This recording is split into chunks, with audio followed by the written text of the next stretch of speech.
اپنے مسائل کو حل کرنے کے لیے سبسکرائب کریں آپ کے مسائل کا حل۔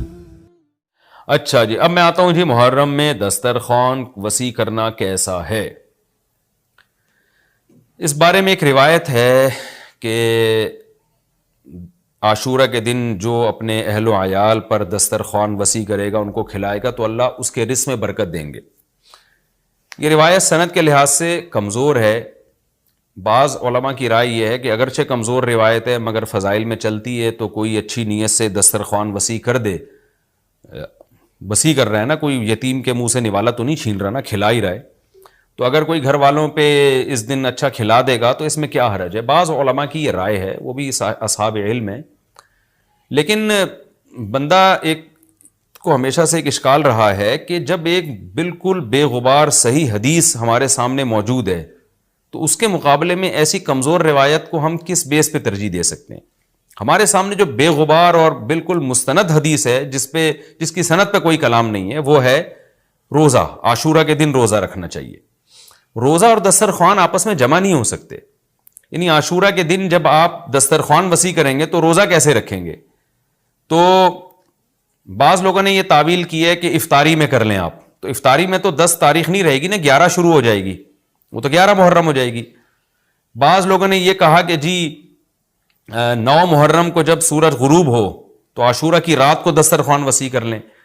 تو حدیث کے ظاہر سے تو عاشورہ کا دن معلوم ہوتا ہے کہ جب عاشورہ والا دن شروع ہو چکا ہو، یعنی صبح صادق کے بعد، یعنی حدیث میں تکلفات کرنے پڑ رہے ہیں، اس کی تعویلات کرنی پڑ رہی ہیں۔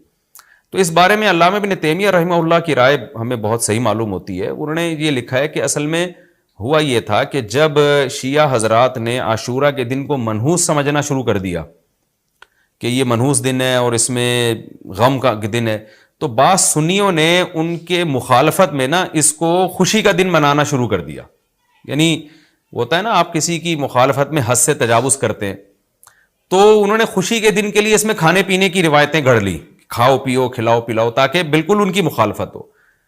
تو حقیقت یہی معلوم ہوتا ہے کہ چونکہ صحیح حدیث میں روزے کا تذکرہ ملتا ہے اور روزہ اور کھلانا پلانا جمع نہیں ہو سکتے، اگر یہ جو دوسری عاشورہ کے میں کھانا کھلانے والی حدیث بھی بالکل بے غبار اور مستند ہوتی نا، تو ہم دونوں کو جمع کر کے تعویلات کر لیتے کہ جی افطار میں کھلا دو اور سارا دن روزہ رکھو، یا نابالغ بچوں کو دن میں کھلا دو اور بڑوں کو روزہ رکھوا دو، تو ہم تعویلات کرتے اگر یہ اسی ٹکر کی حدیث ہوتی۔ لیکن یہ کمزور حدیث ہے، تو اس کو اتنی صحیح مستند روایت کے مقابلے میں ہم کیسے لا سکتے ہیں؟ تو وہ ابن تیمیہ رحمہ اللہ کی بات کافی معقول معلوم ہوتی ہے کہ بعض شامی لوگوں نے یہ روایت کو گڑھا ہے صرف شیعہ لوگوں کی دشمنی اور مخالفت میں، کہ اس کو خوشی کا دن، تو عاشورہ کا دن تو نہ غم کا دن ہے نہ خوشی کا دن ہے، عبادت کا مقدس دن ضرور ہے، تو برکت کا دن ضرور ہے۔ تو اس لیے اس میں صحیح بات یہی معلوم ہوتی ہے کہ یہ کھلانا پلانا والا جو روایت ہے یہ ہمیں صحیح معلوم نہیں ہوتی۔ روزہ رکھیں، اور افطاری میں تو ویسے ہی دسترخوان وسیع کرنا چاہیے، افطاری میں سموسے پکوڑے جلیبیاں بچوں کو کھلائیں تاکہ ان کو روزہ رکھنے کی اور زیادہ حوصلہ افزائی ہو۔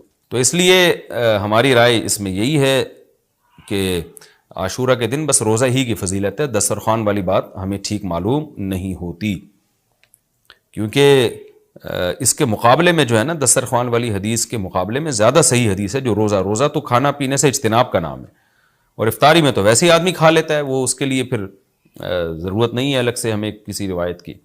اچھا بھائی، اور بھی محرم کے حوالے سے لوگ سوال پوچھتے ہیں، کالے کپڑے بھی ہو گئے، اور کیا رہ گیا بھائی؟ حلیم رہ گیا۔ حلیم محرم میں حلیم بھی بناتے ہیں لوگ، تو بے اصل چیز ہے، بدعت ہے، کوئی ثواب سمجھ کے کریں گے بدعت ہے۔ بعض لوگ کہتے ہیں ہم ثواب سمجھ کے نہیں کر رہے، ویسے ہی سب بنا رہے ہیں تو ہم بھی بنا رہے ہیں، تو بدعت کی تائید تو ہو رہی ہے نا۔ آپ پورا سال پڑا ہے حلیم کھانے کے لیے، آپ کو کیا مصیبت ہے کہ آپ محرم ہی میں دیگ پکائیں؟ پورے سال کیوں نہیں پکا رہے تھے آپ؟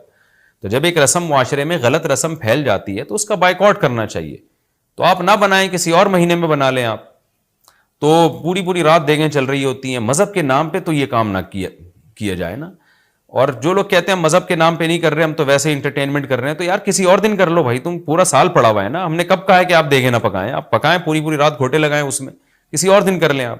تو اس لیے اسلام کو بچائیں خرافات سے، اسلام کو ہمارے ذمے ہے کہ ہم اسلام کو اسلام وہی ہے جو نبی لے کر آئے، الیوم اکملت لکم دینکم واتممت علیکم نعمتی ورضیت لکم الاسلام دینا۔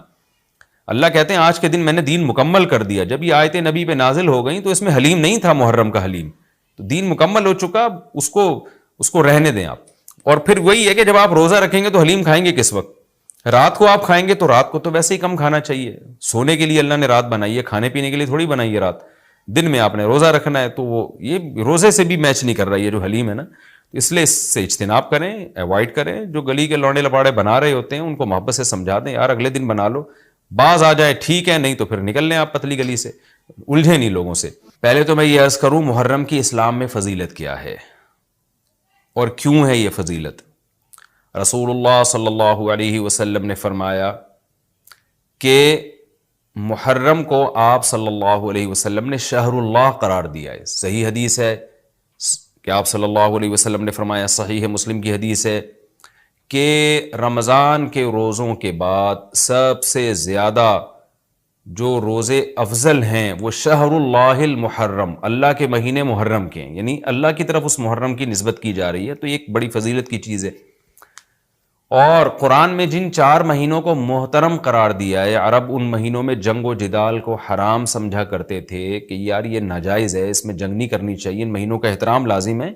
ان میں 4 مہینوں میں محرم بھی ہے. محرم، رجب، ذی الحجہ، ذی القعدہ، ذی الحجہ، یہ 4 مہینے ہیں جو محترم ہے. لیکن اس میں پھر رجب بھی داخل ہے اور ذی القعدہ بھی اور ذی الحجہ بھی، تو یہ بھی ہے. اور 10 محرم کے روزے کی بڑی فضیلت ہے. آپ صلی اللہ علیہ وسلم نے فرمایا 1 سال کے گناہوں کی معافی کا ذریعہ بنتا ہے. لیکن آپ نے فرمایا کہ یہودیوں کی مشابہت نہ کرو، کیونکہ یہودی 1 روزہ رکھتے ہیں تو ہم 9، 10 یا 10، 11 2 روزے ملائیں گے. تو یہ محرم کی فضیلت ہے.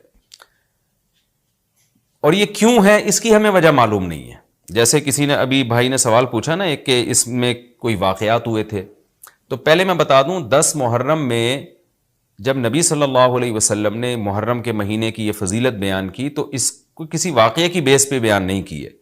اس بارے میں جتنے واقعات ہمارے پاس منقول ہیں کہ آدم علیہ السلام جنت سے زمین پہ آئے تھے، یا قیامت آئے گی اس دن، یا یہ کہ اور پتہ نہیں کیا کیا ابراہیم علیہ السلام کو آگ میں ڈالا گیا، یہ سب من گھڑت ہیں، اس کی کوئی حقیقت نہیں ہے، موضوع روایتیں ہیں. البتہ اس دن موسیٰ علیہ السلام اور بنی اسرائیل کو فرعون سے نجات ملی تھی. اس بارے میں روایت سندن بہتر ہے، یعنی اس کو مستند روایت کہا جا سکتا ہے. تو وہ یہ کہا جا سکتا ہے کہ 10 محرم کو موسیٰ علیہ السلام اور بنی اسرائیل کو اللہ نے فرعون سے نجات دی تھی. اسی بیس پہ یہودی روزہ رکھا کرتے تھے اس دن. تو یہ روایت کے علاوہ باقی جتنے بھی واقعات ہیں سب من گھڑت ہیں. باقی حضرت حسین رضی اللہ تعالیٰ عنہ کو جو کربلا میں شہادت ملی ہے، وہ تو 10 محرم، وہ تو فضیلت تو اسلام میں پہلے سے تھی. تو حضرت حسین رضی اللہ تعالیٰ عنہ کا واقعہ تو بعد میں ہوا ہے، تو اس سے حضرت حسین کی شہادت کو اور فضیلت مل گئی کہ آپ کو ایک مقدس دن میں اللہ تعالیٰ نے شہادت عطا فرمائی.